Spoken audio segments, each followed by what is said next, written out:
Shalom, shalom, shalom. So I'm posting this video a little earlier than normal because I got to campus early. I got there at 11 a.m. sharp, and I preached until about 12:30. So about an hour and a half, almost 2 hours. Awesome day.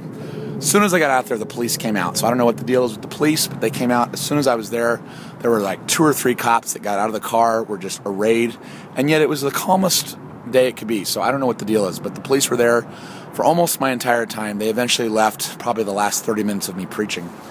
I began to exalt Psalm 119. I began to exalt the blood atonement of Yahshua.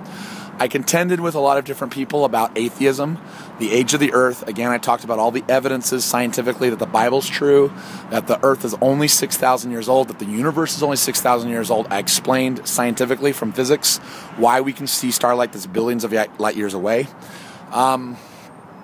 And then I began to just preach on the true gospel because there was a hypocrite that came out who claimed he loved Christ and yet we all sin. So I began to just preach over and over again. 1 John 3, 6 through 11, Matthew 5:48, Psalm 119, showing how when we truly surrender our hearts to Yahshua, we will not sin. We will not continue in sin. I preached against the sin.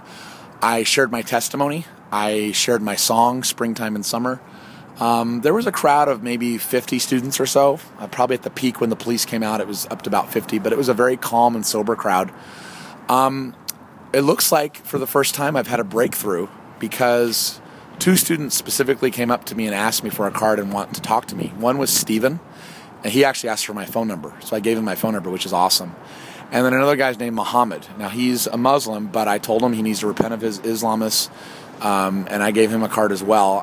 In fact, he followed me back to my car today, and I told him how Muhammad was a pedophile. He had sex with a 3-year-old or 10-year-old child.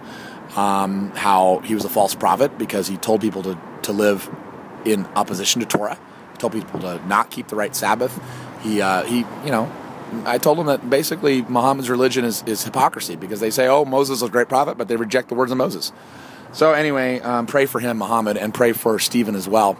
It was a really good day. The Spirit really flowed. It really feels like a breakthrough has happened. And the crowd did get big. I mean, I think at the peak it got to about 75 students or so. And I said, it's not the big crowds that I want. I want disciples of Christ. I want to make disciples.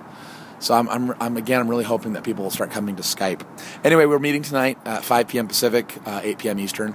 I was only out on campus for an hour and a half because I just felt like after an hour and a half of preaching, Yah said, okay, that's good enough. And I even said, hey, I'm going to let you guys study because I know finals are coming up, and so maybe that'll do good. But anyway, the police eventually left, so I don't know why the police are coming out when there's no problems. But anyway, Yah be praised. May He be glorified. The Torah and the Spirit, the blood atonement of Yahshua, is being exalted at Portland State University. So again, thank you all for your prayers.